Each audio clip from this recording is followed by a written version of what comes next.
Saudação de paz a todos, queridos. Esse quem vos fala é o seu irmão em Cristo, Ed Carlos Campos.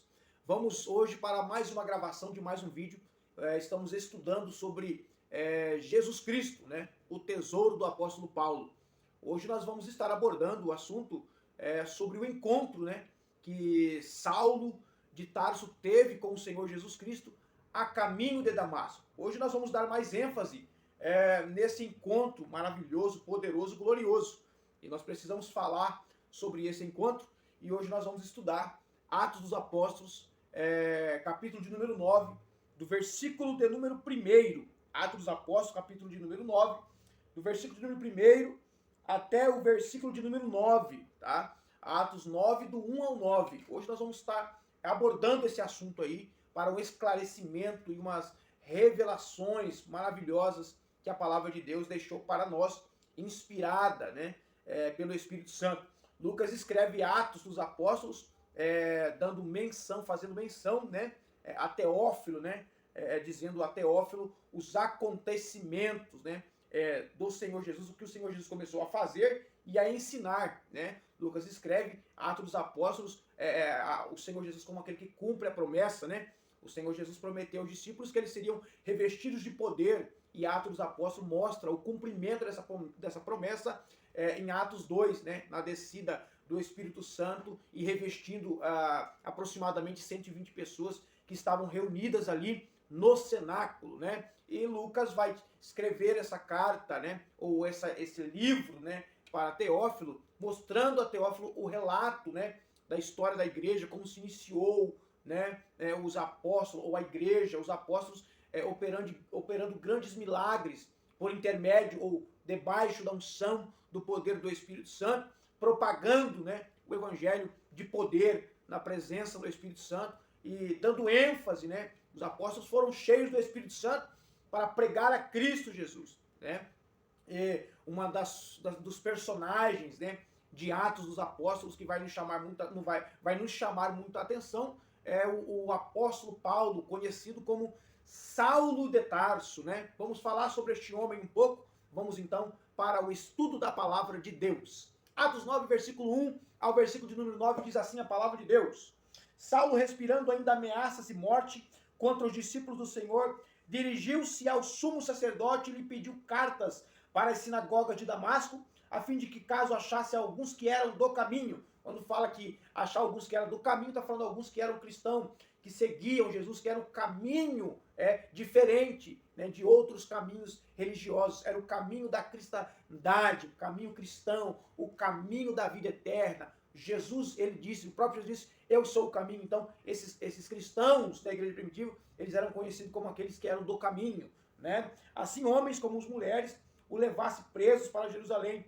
Seguindo ele a estrada fora, ao aproximar-se de Damasco, subitamente uma luz do céu brilhou ao seu redor, e caindo por terra, ouviu uma voz que lhe dizia: Saulo, Saulo, por que me persegues? Ele perguntou: quem és tu, Senhor? E a resposta foi: eu sou Jesus a quem tu persegues, mas levanta-te e entra na cidade, onde te direi o que te convém fazer. Os seus companheiros de viagem pararam emudecidos, ouvindo a voz, não vendo, contudo, ninguém. Então se levantou Saulo da terra, e abrindo os olhos, nada podia ver, e guiando-o pela mão, levantaram-no para Damasco. Esteve 3 dias sem ver, durante os quais nada comeu e nem bebeu. Amém? Então vamos lá falar um pouco sobre Saulo de Tarso, ou conhecido como o apóstolo Paulo. Paulo aparece nas Escrituras, ou no livro de Atos, exatamente em um cenário onde um homem, um jovem, um diácono, por nome Estevão, né? Por nome Estevão, está cheio de graça, cheio de poder e fazendo prodígios grandes diante do povo. Atos capítulo de número 6 e versículo de número 8 vai dizer que Estevão estava fazendo maravilhas na presença de Deus diante do povo.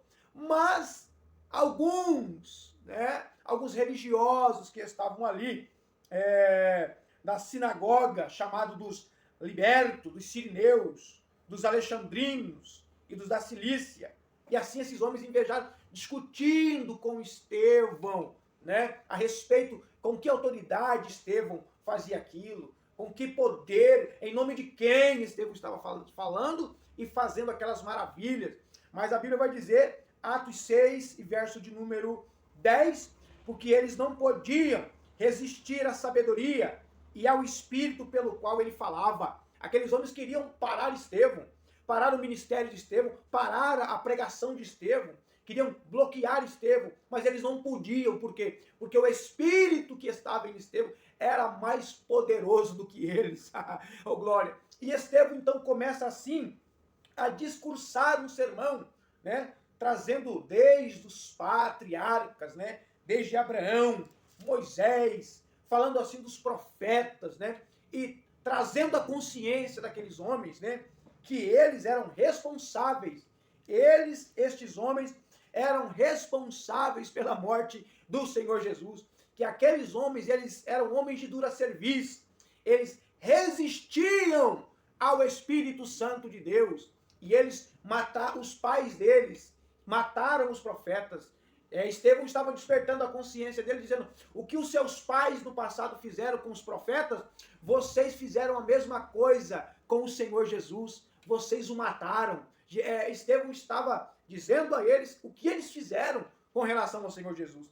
E no livro de Atos, capítulo de número 7, versículo de número 54, eles vai dizer assim, ó, e ouvindo eles isto, enfureciam-se no seu coração e rilhavam os dentes contra eles. O sermão de Estevão foi tão poderoso que aqueles homens criaram uma ira no coração contra Estevão. E eles chegavam a ranger os dentes, perturbados, porque a mensagem era poderosa e a mensagem causava um impacto neles, que toda vez que o homem é confrontado no seu erro, ele fica nervoso, ele fica irado, né? A maioria das vezes. E vai dizer aqui, ó, no versículo 55 do capítulo 7 de Atos, mas Estevão, cheio do Espírito Santo, fitou os olhos no céu e viu a glória de Deus e Jesus que estava à sua direita.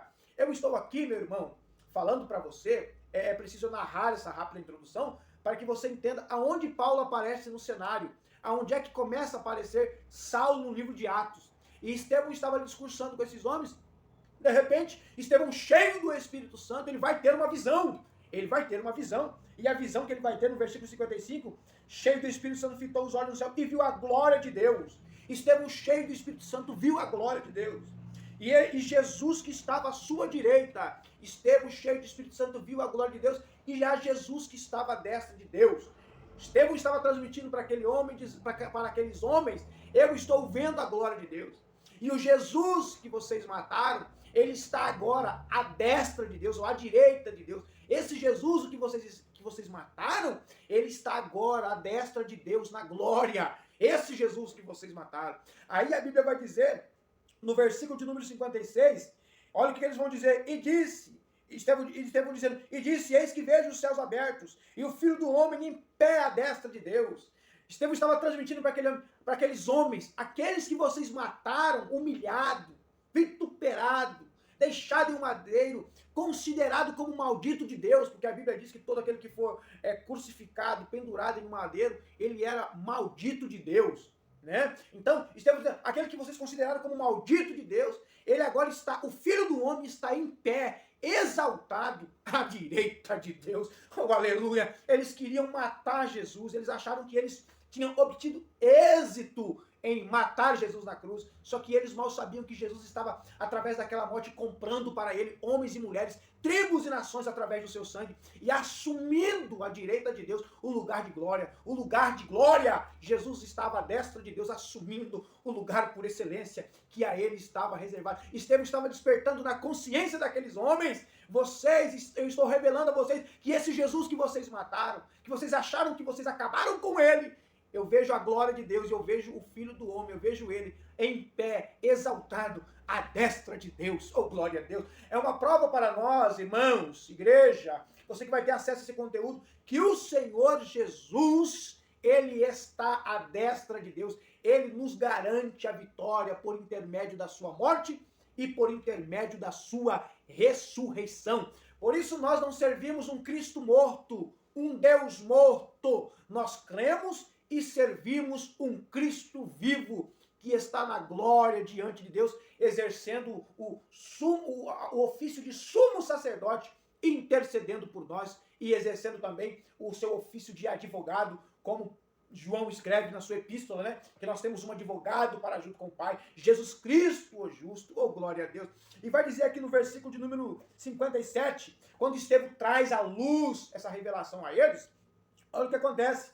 Eles, porém, clamando em alta voz, taparam os ouvidos e unânimes arremeteram contra ele. Aqueles homens não suportaram a revelação que Estevão estava passando a eles. Eles não suportaram tamanha glória, a dura cerviz deles, o coração de pedra deles. Ao invés de ser quebrantado, eles foram irados pela revelação que Estevão estava transmitindo a eles. Eles não suportaram em saber que Jesus é o Rei da Glória. Assim até hoje, existem homens com esse mesmo comportamento.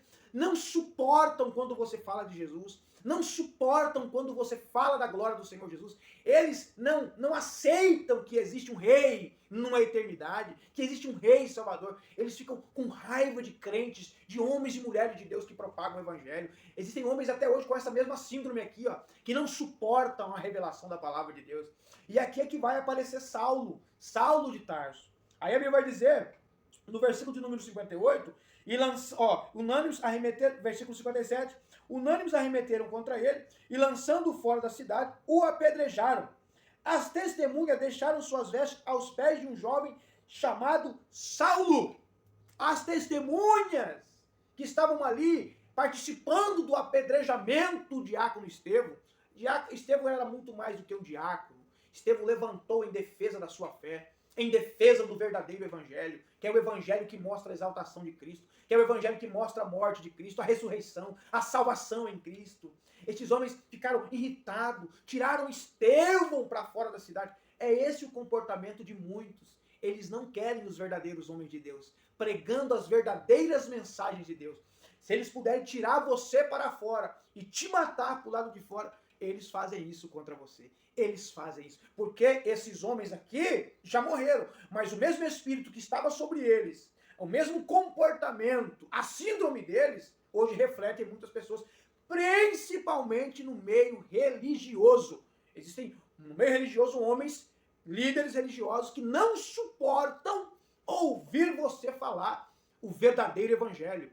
Se eles pudessem te tirar para fora e te apedrejar e matar você, eles fariam isso. Porque esses homens aqui eram homens que se denominavam religiosos e se denominavam que tinham uma comunhão com Deus, porém não suportaram ouvir um homem, um diácono cheio do Espírito Santo falar das grandezas de Deus, da glória de Deus. É isso que acontece. E aí, a Bíblia vai dizer aqui que as testemunhas que estavam ali deixaram as suas capas aos pés de um jovem chamado Saulo. Saulo estava presente nesse apedrejamento. A Bíblia está dizendo, é a primeira vez que Saulo aparece na Bíblia, aqui no livro de Atos, de número capítulo 8, versículo de número 58.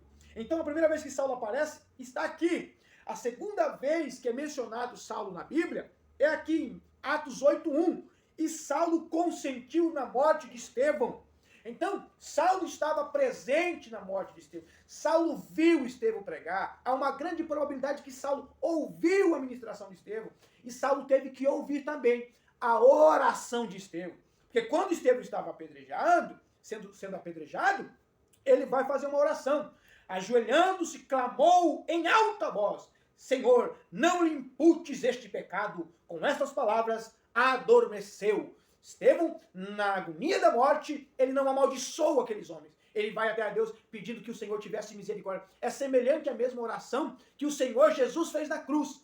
Pai, perdoa, eles não sabem o que fazem. A mesma oração ele fez, semelhante ao que o Senhor Jesus fez.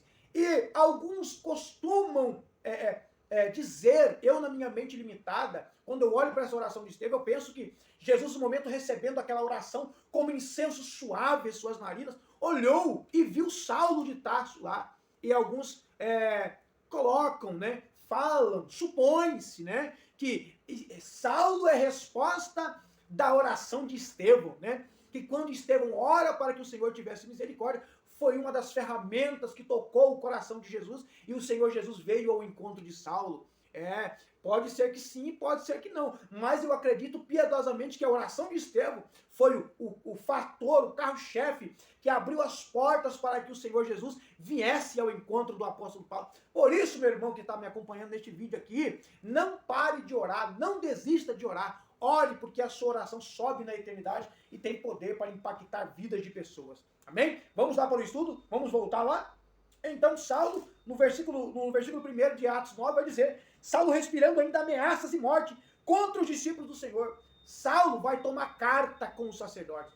E ele vai à procura dos apóstolos. Ele vai à procura dos cristãos que estavam em Damasco. Ele, então, pega ali uma comitiva de soldados e sai em busca daqueles homens para quê? Para prender, para açoitar e até mesmo matar. Porque o texto está dizendo aqui, Saulo respirando ainda ameaças e morte contra os discípulos do Senhor, dirigiu-se ao sumo sacerdote e lhe pediu cartas para as sinagogas de Damasco. Paulo, para ir na sinagoga, para ir até Damasco, ele precisava de uma carta de autorização. Ele pega e vai. Só que quando Paulo vai, a caminho de Damasco, tinha alguém aguardando ele. E uma das maneiras que Jesus se revela a Paulo é uma luz o cercou, o irradiou. Por que uma luz? Por que o texto vai dizer que uma luz? Por que luz? Paulo estava cego. Cego em alguns aspectos. Primeiro, Paulo estava cego pelo instinto religioso, cego pela soberba religiosa. Irmãos, às vezes a religiosidade, ela nos cega para o trabalhar do Senhor Jesus. Às vezes nós apegamos demais a uma instituição denominacional, fazemos tudo o que a instituição denominacional pede, mas não fazemos nada aquilo que o Senhor Jesus pede na sua palavra. Às vezes nos cercamos de um aparato religioso sem conhecer Jesus. Estamos dentro de uma instituição denominacional sem conhecer Jesus. E há quem diga, como C.S. Lewis escreve, que existem muitos cristianismos sem Cristo, muita fé sem o Cristo, o autor da fé, muita gente frequentando igrejas, religiões, sem o Cristo, o verdadeiro Cristo Salvador. Então, Jesus vai... Qual foi o intuito de Jesus se aparecer para ele como uma luz? Porque ele estava cego, cego pela religiosidade, cego de ódio, soberbo, cego na sua ignorância, e Jesus vem como uma luz para ele, no caminho do apóstolo Paulo, e a luz derrubou Paulo por terra, derrubou ele no bom sentido, para que ele levantasse dali, a partir daquele encontro, restaurado. É isso que muitas pessoas precisam, estão dentro da religião sem luz. Por isso tem pessoas que aparentam, vão para a igreja, aparentam uma vida cristã, mas ele não tem luz, ele não tem brilho, ele é cego, ele briga por causa da sua placa denominacional, ele briga com as pessoas por causa da sua religião, mas ele não briga por causa do evangelho, por causa de Cristo. Ele não reflete. Essas pessoas estão dentro de um sistema religioso precisando da luz que é o Senhor Jesus, para brilhar no coração, na mente dela. Paulo estava cego intelectualmente. A luz veio para iluminar a mente dele, trazer a luz à mente de Paulo. O que ele estava fazendo? E com quem que ele precisava se encontrar? Jesus vai, então, se revelar ao apóstolo Paulo. É isso que Jesus quer fazer comigo, é isso que Jesus quer fazer com você. Ele quer se revelar a nós, ele quer nos iluminar, ele quer abrir o nosso entendimento, ele quer fazer com que nós entendamos que ele é o único Rei da Glória, poderoso para salvar, para libertar, para restaurar, para instruir, poderoso para levantar o caído, o necessitado. Jesus, ele é o único. Jesus estava se revelando a Paulo. Saulo, Saulo, eu sou Jesus. Olha só, eu sou. Paulo caído vai perguntar. Jesus vai falar com ele, Saulo, Saulo. Quando Jesus fala com ele, Saulo, Saulo, por que me persegues? Ele perguntou, quem és tu, Senhor? Jesus agora vai se revelar a ele. Ele já vai, percebe-se bem que Saulo agora vai começar a chamar Jesus de Senhor. Atos 9, versículo 4. Ele vai começar a chamar Jesus de Senhor. Quem és tu, Senhor? Quem é o Senhor? Aí Jesus vai se apresentar a ele. Eu sou Jesus a quem tu persegues. Você sabe o que Jesus estava fazendo com Paulo? Eu sou Jesus que Estevão pregou. Eu sou o Jesus que você ouviu da boca de Estevão. A quem você está perseguindo, Saulo? Eu sou esse Jesus que Estevão pregou para vocês naquele dia. E Saulo de Tarso vai ouvir agora Jesus se revelando a ele, dizendo, Saulo, você está me perseguindo. Mas Jesus teve um encontro com ele. Então Jesus vai se revelar. É isso que Jesus quer fazer com você que está aí dentro da sua igreja, dentro de um sistema religioso. Jesus quer se revelar a você para que você enxergue o que é evangelho e cristianismo de fato, para que você não viva uma vida pautada em cercas, currais, que te cerque, que você vai viver agora uma vida ampla na pessoa do Senhor Jesus Cristo. É isso que Jesus está dizendo para Paulo. Então, Jesus vai agora dizer para Paulo, vai orientar a Paulo, vai dizer para ele, ó, mas levanta-te e entra na cidade, onde te dirão o que te convém fazer. Agora, Paulo vai começar a ouvir Jesus. Ele não quis ouvir Estevão, agora ele vai ouvir o próprio Jesus. Levanta, vai para a cidade, lá você vai achar alguém que vai te dizer o que te convém fazer.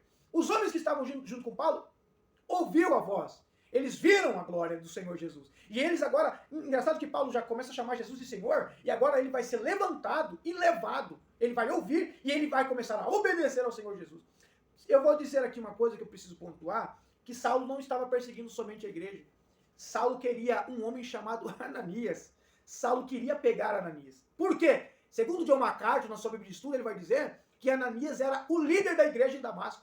Saulo queria estar em Damasco porque ele queria de fato, quem ele queria de fato era Ananias, entendeu? Mas só que agora quando ele entra na cidade, quem é que Deus vai usar para ir ao encontro de Ananias? Enquanto Saulo ficou 3 dias orando, sem comer e sem beber, Jesus vai lá e vai falar com Ananias através de uma visão, dizendo para ele ir até uma rua chamada Direita, aonde estava o apóstolo Paulo, e orar para ele. Ananias chega, vai impor as mãos sobre Saulo, orar por ele, a cegueira vai cair dos olhos do apóstolo Paulo, ou de Saulo, porque ele não era apóstolo Paulo ainda, as escamas vão cair e Saulo vai ser cheio do Espírito Santo. Então, o instrumento que Deus vai usar para abençoar a vida de Saulo é Ananias, a quem ele queria prender, maltratar, judiar e, se possível, levar assim até a morte. Então, Saulo, a partir daquele encontro com Jesus, a partir do momento que Ananias ora por ele, uma coisa engraçada é que quando Saulo estava orando e jejuando, sem comer e sem beber, Jesus estava aí no encontro de Ananias, falando a respeito de Saulo e dizendo para Ananias que Saulo, para ele, era um vaso escolhido, né? E que por causa do nome dele, ele mostraria para Saulo o quanto Saulo ia padecer por causa do nome do Senhor Jesus. Mas essa é uma outra parte do estudo. Eu quero te apresentar aqui esses pontos, né, do encontro de Saulo, que Ananias foi um instrumento também na vida de Saulo, orou por ele, ministrou o Espírito Santo sobre a vida dele, esse homem foi cheio, saiu, a primeira pregação de Paulo foi em Damasco, no poder do Espírito Santo. Nós vamos continuar o estudo, mas eu quero te dizer algo muito forte aqui para a sua vida. Deus ainda está usando Ananias para ministrar a unção e a bênção de Deus sobre a nossa vida. Deus ainda está a fim de se apresentar para você, se apresentar para nós, tirar dos nossos olhos e do nosso entendimento a cegueira religiosa e fazer com que nós enxergamos Cristo Jesus de uma ótica diferente, fora das 4 linhas religiosas, que nós tenhamos um encontro mais amplo com o Senhor Jesus. Eu não estou aqui falando, irmãos, entendam mal da sua igreja, da sua denominação. Eu sou o presbítero da Igreja Evangélica Assembleia de Deus da cidade de Comodoro, Mato Grosso, Brasil. O que eu estou dizendo para você é que a vida em Cristo está muito mais ampla do que um fator religioso na sua vida. Precisamos ter esse encontro, precisamos de uma revelação do Senhor Jesus maior na nossa vida. Porque o que nós estamos vivendo é um cristianismo apático. Pessoas professando uma fé que nunca viveram. Professando um cristianismo que nunca viveram. Pessoas que não têm desejo de Deus, não têm desejo de santidade, não têm desejo de Cristo, não têm desejo da obra missionária, não têm desejo de almas, não têm desejo de ganhar almas. Pessoas que estão dentro da igreja só se degladiando entre elas. Isso é cristianismo? Não, isso nunca foi cristianismo. Cristianismo é um encontro verdadeiro com Jesus. E o homem e a mulher que tem um encontro verdadeiro com Jesus, ele muda. Saulo era perseguidor de crente, mas depois do encontro, ele começou a morrer pela vida dos crentes. Ele começou agora a dar a sua vida por amor a Cristo, por amor à igreja do Senhor Jesus Cristo. Deus está a fim de se encontrar com você. E a forma que ele vai se revelar a você, eu não sei. Mas eu peço que seja como luz e como ele se revelou a Saulo, para que nós tenhamos entendimento iluminado pelo poder de Cristo Jesus, para que nós possamos fazer a vontade de Deus. Amém? Então, a partir desse encontro, Jesus se torna o tesouro primordial da vida de Paulo. E é isso que eu quero que você entenda. Que o motivo de Jesus se revelar a você, de encher você do Espírito Santo, é que você tenha ele como seu tesouro principal. O evangelho que nós estamos vivendo aqui agora, nesse século, é o evangelho superficial em muitas denominações. Não pregam mais sobre Jesus. Jesus é a última opção do cardápio do culto para eles, né? Pregam sobre tudo, sobre sexualidade, isso é importante, sobre família, isso é bom. Mas nós precisamos lembrar a igreja que ela tem um noivo, que ela tem um dono, e esse dono, Estevão viu ele, Estevão contemplou esse dono da igreja, o noivo da igreja, à destra de Deus, na glória exaltado, oh aleluia. Você precisa entender isso que eu estou falando para você, você precisa desse encontro, eu preciso deste encontro para uma melhor e maior iluminação da parte de Cristo nas nossas vidas. Deus te abençoe, um grande abraço, fique na paz do Senhor, espero que esse estudo possa contribuir para o seu crescimento espiritual. Um abraço, Deus abençoe.